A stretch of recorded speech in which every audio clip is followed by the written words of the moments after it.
One of the hardest jobs of a journalist is actually to identify what is news, what is propaganda, what should be reported, and how do you treat this piece of news. And that goes from everything to the small things to the elections. You know, how much do you decide to cover these elections? How much weight do you give it in your bulletin? These are all very heavily weighed decisions that have an editorial impact. Television journalism has taken a turn for the worse, I think, whereby it's a lot about the reporter and the involvement of the reporter in the story, rather than the merits of the story itself. And that may be because there's been increasing pressure on journalists to churn out things that are more, if you like, interesting or sexy, rather than just rely on the power of the actual story that you're reporting on.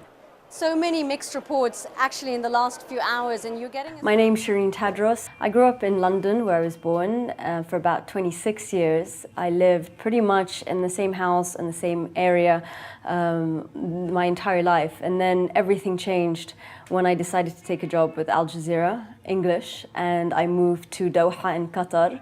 And there began the whirlwind that is where I am now, which is living in Egypt, working for Sky News.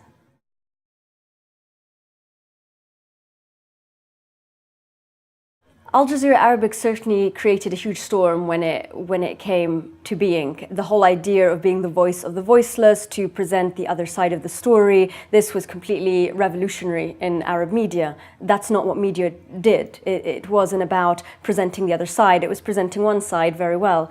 So Al Jazeera created a storm. It interviewed Israeli officials for the first time, and it became sort of the pariah of the Arab world in many ways. And it paid a heavy price for that. Their journalists always paid a heavy price for that.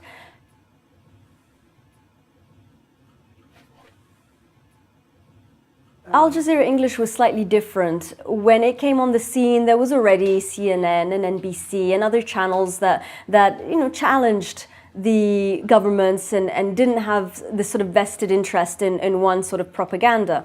There was also a point at which it was the victim of its own success, and it was very difficult for them to stay one step removed from what the Qatari foreign policy was.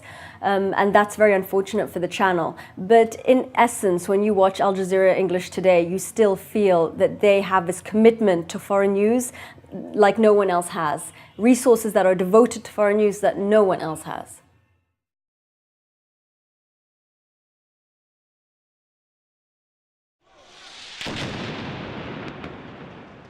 Gaza City in smoke. The Israeli military launched a series of aerial strikes against what it says is Hamas's infrastructure and security installations across the Strip. Gaza was an extremely unique situation. When we covered the war at the end of 2008, what happened was me and my colleague Ayman Mohyeldin happened to be in the Gaza Strip when Israel enforced its complete blockade, closing its border to journalists for the entire period of the 3-week war. So what happened was, because Ayman and I were the only foreign journalists inside of Gaza, we were the only ones reporting for a foreign audience. That's not to say that there wasn't any reporting out of the Gaza Strip. There was, by countless number of extremely brave Palestinian journalists, but broadcasting in English, we were the only ones. So the effect of that was pretty huge. Firstly, because it was the first time that you had this sort of complete information blackout for the international community, what was going on inside the Strip during this extremely terrorizing assault that Israel launched for 3 weeks. But also because at the end of the day, networks could take pictures from Reuters and the Associated Press, and you could see visions, if you like, of 10 children on the floor. But what Al Jazeera did, and what we were able to do because we were inside, was tell you that this child, his name is Alex, and he wanted to be a fireman, and now he's dead. And this sort of humanization of the Gaza story is what you can do when you're inside. And it's exactly the reason why Israel prevented journalists from entering Gaza Strip, because it was a brutal assault, and to humanize it in this way clearly was going to be extremely detrimental for Israel's image abroad.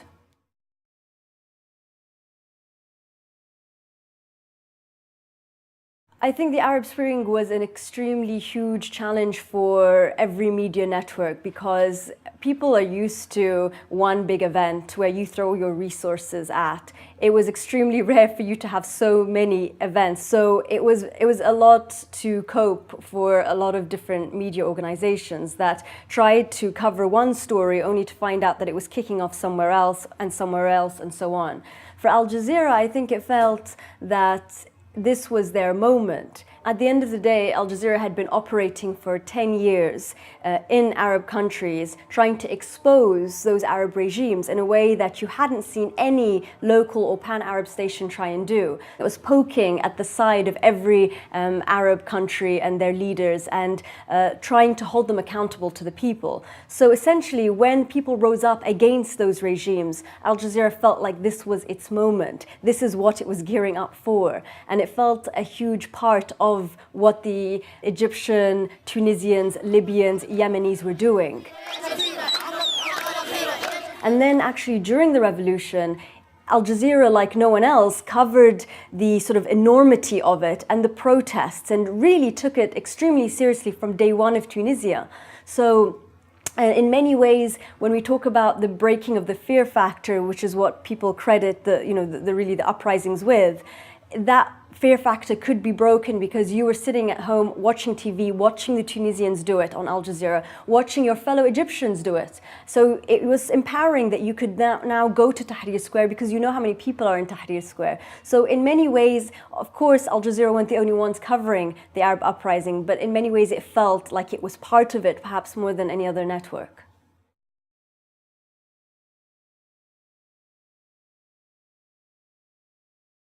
I think covering Egypt from the uprising onwards was challenging insofar as it felt like you were covering a war zone. So whereas a war starts and finishes, your average is about 2 or 3 weeks, Egypt continued for 3 years. And it exhausted not just the audience, but the journalists.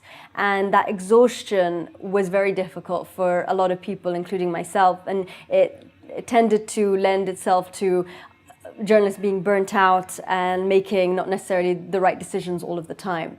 I think as a female, the other main issue that I had working here, and I think what drove me away from covering the Egypt story eventually, was the harassment. There's a certain amount of harassment that all journalists feel and have to cope with on the street.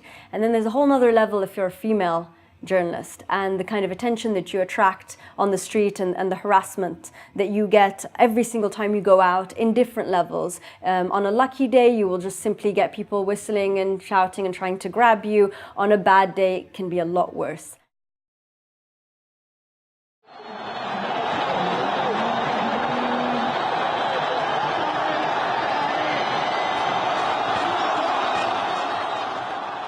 As an Egyptian, it was probably one of the proudest moments when Mubarak fell, if only because you felt that for the first time people awoke.